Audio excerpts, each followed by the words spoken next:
O PSOE denuncia que o goberno autonómico do PP na Xunta está a deixar fora a provincia de Ourense do principal instrumento estatal para corrixir os desequilibrios e desigualdades territoriais.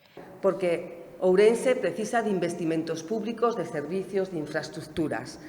A Xunta nin planifica, nin executa, nin informa.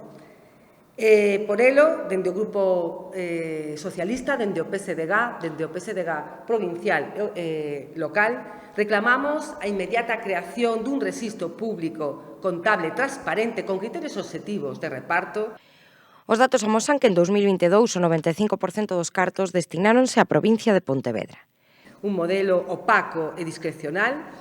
Este fondo está previsto na propia Constitución española. O Estado é o que distribúe os fondos ás comunidades autónomas segundo os criterios obxectivos, poboación, superficie, singularidades xeográficas, pero logo son as comunidades autónomas, no noso caso, a Xunta de Galicia, a que decide onde se invirten estes fondos.